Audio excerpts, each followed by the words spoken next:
If you were told you could have one more meal before you expire. Oh. I don't know the. Oh. Is this because it's a meal? Best by date. If you had to pick your last meal, what would it be? Does it have to be a whole meal? I mean, because my thought goes the last taste that I want. Oh, just your specific last taste. Yeah. Okay. My husband's chocolate chip cookies. Oh, okay. Are you also having a meal? But maybe I want his key lime pie. You're having a dessert bar. Wait, I just really started thinking about this. This isn't a test, and you're not about to expire. Wait. I gotta go home soon. Okay. What would you have? I would have Thanksgiving dinner. Even if it wasn't Thanksgiving? Oh, yes. In fact, when I was pregnant in the middle of summer, I was craving Thanksgiving dinner, like more than anything. And Mom made it for me. Aww. She made it for me, and we sat down and had Thanksgiving dinner, and it was the best thing I've ever tasted. I wasn't invited to that. I think you were busy. Mm-hmm. I'm certain you got the invite. Wow. So cookies for you, huh? Welcome back to One Can Hope. Today, we are feasting on one of my favorite topics, food. This makes me think of whenever Mom always says that Dad eats to live and that she lives to eat. Yes, I'm Team Mom. My life revolves around food. So how can we choose to eat more sustainably? We've got some shocking food waste facts today, a few tips on eating with the seasons, and a crash course in the slow food movement. So whether you're planning a huge gathering with all your friends and family or a more intimate get-together, we've got you covered. One can hope.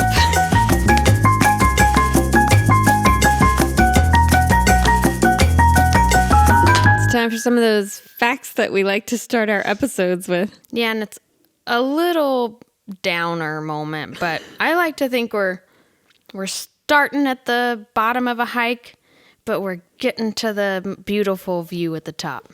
You like to think of it that way? I like hiking. I see it in a little different way. Okay. It's almost like cleaning the room so that you can sit down and enjoy it. Okay. Let's clean this room. Maybe you're just sightseeing. Maybe it's more of you're at the bottom of the Eiffel Tower or some other skyscraper. Oh, and then you get to go up and you have dinner at Jules Verne. Yes. This sounds great. Is that at the top of the Eiffel Tower? Yeah. Oh, yes. It is a restaurant. Yeah, okay, so that works. Except that whenever I went to Jules Verne, we had to leave early because there was a bomb threat. So let's get those facts in. Yeah. Starting from the bottom, now we hear. As the song goes. Okay. What song is that? Starting from the bottom, now we hear.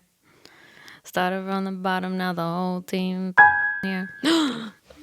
Oh, Kids. Gee. Earmuffs. Oh my gosh. Do you want to be the bearer of bad news? Yes. Okay. Americans will waste approximately 312 million pounds of food this Thanksgiving. Which is enough to feed 38.3 million food insecure people. Multiple times, right? 7 times over. It's not even just food waste. Roughly 103.6 billion gallons worth of water will be wasted this Thanksgiving. To visualize this, it's about 156,980 Olympic-sized swimming pools. Oh. I mean, just think of one swimming pool. Olympic swimming pool. Those things are huge. They're gigantic. I know because I've watched the Olympics. My son calls it beep water. What? My toddler calls Olympic swimming beep water. Why? Because it It goes beep, and then they jump in the water. Oh, It's his favorite Olympic sport. It really gave him the courage to jump in a pool this summer. did you beep before? Oh, every time. Really? And we also have to chant USA. USA. Oh, look at you raising a little patriot. Yeah. Anyway, that's besides the point. This wasted food is responsible for an estimated 710,000 metric tons of CO2, which is equivalent to driving your car around the Earth's equator 73,109 times. I don't know that one car would withstand that. Well, I mean, it definitely couldn't drive across the ocean, so. Maybe you have an amphibian boat. What One are of those those called? duck ones. You're definitely having to stop for an oil change mid-ocean. And unfortunately, there's a lot of oil in the ocean. So, well, this is just, we are just having so much fun. Remember when we said we weren't going to be a doomsday podcast? I remember. But times are a-changing. Yep. Beep. USA. USA. So what do we do about this? How can we minimize the amount of waste that we are producing at Thanksgiving? Well, we have to be mindful and realistic about what we're eating, who's coming. How much we're going to make. Exactly. So you can kind of do the math and say, oh, how many servings does this make? How many things do I actually need to buy? Meal planning, crucial. Agreed. Grocery list, Crucial. have to do it. And then with the leftovers, you freeze them. The freezer is your best friend. Yes. You know how after every Thanksgiving and Christmas, Mom does the most brilliant thing, which is she does individual meals. Instead of freezing all the turkey together, all the mashed potatoes together, she does like one serving of the whole meal. Yeah, which is a great idea. And that way you can have Thanksgiving dinner, even if it's in July or your last meal. You know what? That's actually a pretty good thought. Just keep one on hand in the freezer year round for Just in whatever. case. Pregnant? Great. There's a meal for that. Dying. I don't like to think about that. Let's keep hiking. You know what? That pit stop was a little too long. Let's take a sip of water and move right on up the mountain. So we've talked about food waste, but let's move on and talk about eating with the seasons. Not only is it better for the environment, but seasonal produce is more nutritious, it tastes better, and it keeps things exciting in the kitchen. Yeah, I mean, why would you want to eat some flavorless produce from halfway around the world when you could eat locally grown, delicious, amazing beets or apples? Cauliflower.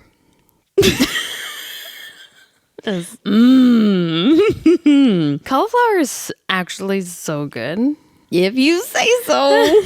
Josh and I have this funny back and forth. When we were neighbors, he would somehow always bring over chocolate chip cookies, key lime pie. My last meal. And we were in this phase of life, we were gardening, and we somehow always had cauliflower on hand. So you gave it to us. We'd be like, here, we brought you this extra cauliflower. And he'd be like, somehow I'm bringing cookies and I'm receiving cauliflower.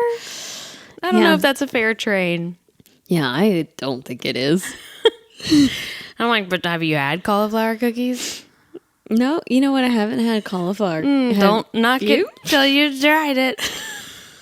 Seasonal food is produce that is purchased and consumed around the time that it's harvested. So it's very fresh off the farm. Tastes way better because of that, because it's allowed to ripen on the vine or ripen on the stalk or whatever, as opposed to if you're getting it from grocery stores that have shipped it in. A lot of times those are picked at way earlier times so that by the time it gets to the store, it's the ripe. So it just doesn't taste as good. Right. Usually. Imagine an avocado is almost always coming from South or Central America.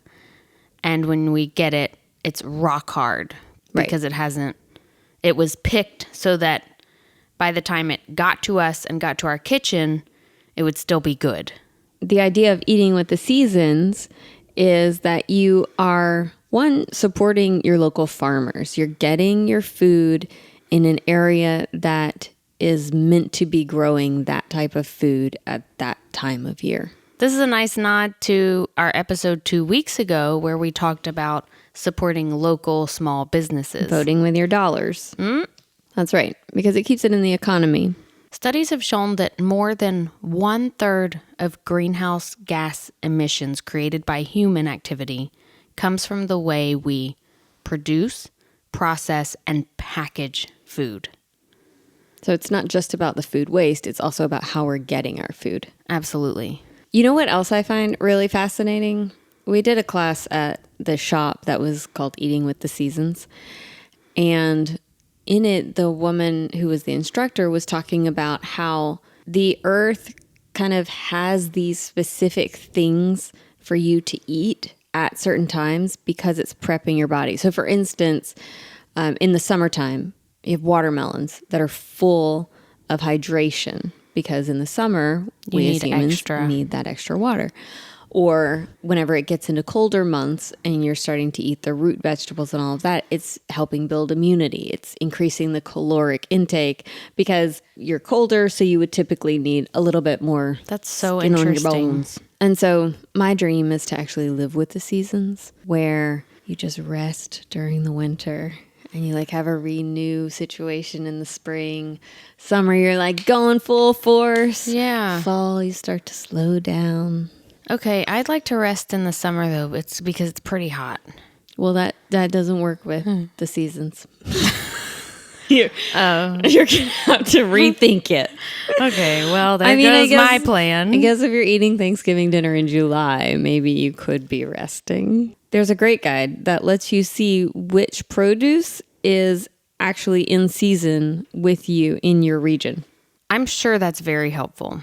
It is. I haven't needed that lately because we joined a CSA, which is Community Supported Agriculture. Tell us a little bit about it. It starts in May, ends in November, and every week we go and pick up fresh, organic produce that was grown right there on the farm and picked that week. Do you ever find it difficult? Because I know that you're kind of limited in the choices, and that's kind of one of the hurdles I think that a lot of people have with eating with the seasons.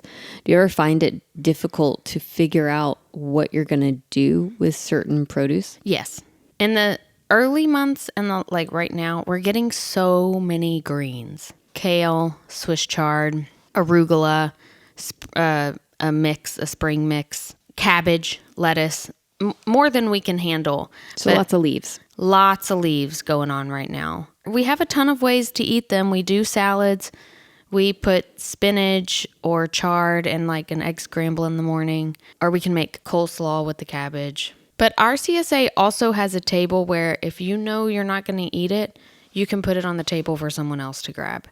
And we've gotten a lot better about that because we can't handle it all. We're getting such an array of vegetables that we might not have necessarily bought on our own. And it's really expanded our menu. It became a weekly event where we go, we bring our own bag, we fill it up with whatever the produce of the season is, which was a lot. And then our CSA had this really special you pick portion where you could go back into the farm where they grow everything. And the entire season there were tomatoes, cherry tomatoes to pick, I think 5 different variations, as well as at some point there were ground cherries, some Thai peppers and different kinds of jalapeno peppers, and raspberries, and they had fresh flowers that you could cut. This actually, you talking about the 5 different types of tomatoes and everything, that's another thing that is frequently mentioned. When you go to a grocery store or, a big chain or something, you're only being offered this one type of something, to where when you start to focus on seasonal produce, there are actually so many variations with so many different flavor profiles. And so, again, like you were saying, keeping it exciting in the kitchen because you're trying new things and new flavors that you don't really get exposed to whenever you're just at a grocery store. No, I was never going to buy Swiss chard on my own. But now we love it in our egg scrambles. We don't have a weekly grocery outing in my household. My husband does all of the grocery shopping.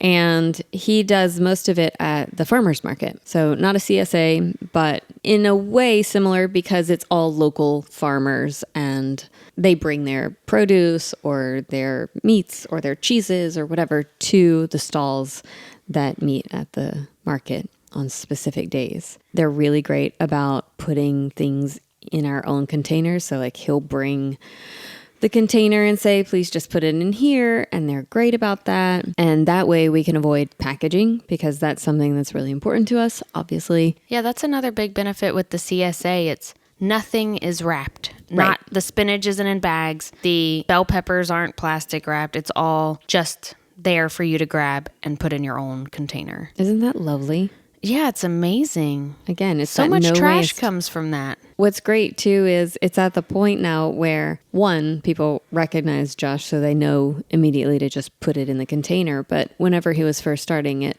they would say, oh, I wish everyone would do this.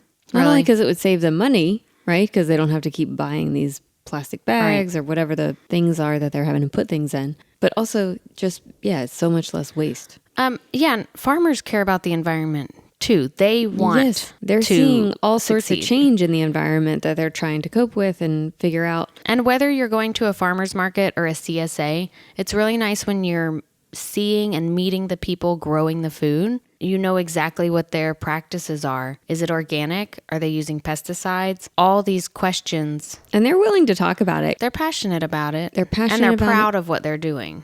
Right. Our CSA ended last week, and I'm so bummed about it because now we have to buy grocery store produce for the next few months. It just doesn't hold a candle. Do you find price-wise that it's comparable? This is actually really interesting about our CSA. It does a sliding scale so that it's available to more people. So you pay what you can afford on two ends of the spectrum. You choose a number between the minimum and the maximum that they've set, which makes it more accessible to more people. Sure. Which is really nice. Very nice. And that's another thing. I feel like with larger corporations, you don't get that individuality in a way that you do with smaller businesses. No. But Jonathan, my husband, did the math, and it definitely worked out to be a steal for the amount of food we were getting and taking home. And the first few weeks, we were like, what do we do with all this? And then eventually we're like, oh, we have to freeze it. So we would get onions, bell peppers, things that just so much stuff, and we would just chop it and freeze it. And then that goes into a stew later. I know a lot of people can because of that. There are many ways to preserve that we can dive into in another episode. The CSA has become a really nice experience for us and for my kids and seeing where their food comes from. And I think we could treat food like that more in general. To be able to really connect not only the food that we're eating, but where it's coming from and who's been a part of its journey. Right. And participating in more you-pick farms. Where I live, there are a ton all around with seasonal produce like blueberries, strawberries, raspberries, most recently pumpkins. Also makes sense that it could be more affordable in that way because there's not the labor involved with a farmer or farmhand having to go and pick those things. Right. So if you're curious where to find seasonal produce in your area, you can go to seasonalfoodguide.org. Does that tell you what is in season or where to buy it? It tells you what is in season. Okay. So you can go and you can say, oh, we're in Pennsylvania and it's late November. And then it gives you all of the produce that is currently in season. Did you look what comes up for us? I did. Most of them I knew. So like apples, beets, broccoli raw, Brussels sprouts, cabbage. But I did not hear, this one, cardoons. Cardoons? I don't know. Cardoons. Do you want to look it up? I have no idea what this is. Oh, it's also called the artichoke thistle. See, here's a great example of not knowing what to do with this. Like this could show up in your CSA bundle and you're like, Yeah, right. What do I do with this? Very fibrous. Here's what I know from my quick Google search. Okay. If you're having trouble going twosies, pick yourself up some cardoons and go cardoodoo. Oh, no. No. Oh, inappropriate. There's one called salsify. Salsify. Salsify. A root vegetable, part of the dandelion family, known for its oyster-like flavor. Oyster-like flavor. I don't think I want an oyster flavor in my produce. Well, you know what, though? This is why organizations like Slow Food International exist. I've never heard of Slow Food International. Can you tell me more about it? We had a meeting at the shop the other day with 2 women from Slow Food Philly, which is one of the chapters of this much larger organization called Slow Food USA, and then an even more USA, and then an even bigger organization of Slow Food World International. International. Yes. Which is part of Slow Food Galaxy. One of the things that we're going to start doing is adding recipes in our monthly newsletter that teach people how to cook these seasonal produce items like cardoons and salsify. I don't even know if I'm saying that correctly. No, probably not. But to help educate people and go, oh, this is something I could try. Maybe it's the most delicious thing. Maybe this will be what you want for your last meal. That's... You probably are going to skip the chocolate chip cookies and ask for cardoon cakes. Cardoons with a side of salsify. So a quick crash course on slow food movement. I don't want to get this wrong, so I'm going to read it.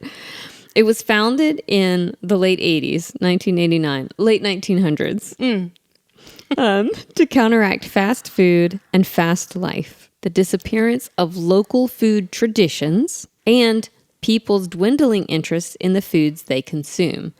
So it was like, at that point, people are just, whatever's in the grocery aisle, I'll just take it, eat it. Convenience was king. Also a dwindling interest in where it comes from, how it tastes, and how our food choices affect the rest of the world. So the slow food movement is the idea that you are really slowing down to enjoy and acknowledge all of the hands that make your food possible, or all of the organisms that make your food possible, the biodiversity that makes your food possible. I was on a subway in New York a few years ago, and I heard, I'm assuming they were boyfriend and girlfriend, although I don't know them or their relationship, but I overheard their conversation because you're all so close together. What else are you going to listen to? Anyway, she was asking him to teach her another Japanese word or phrase, and he thought about it and he goes, how about itadakimasu? And I apologize sincerely if I'm mispronouncing this. So she said, oh, okay, what does that mean? And he explained it, and it was just the most beautiful sentiment. Basically, in Japanese culture, before you have a meal, you would say itadakimasu.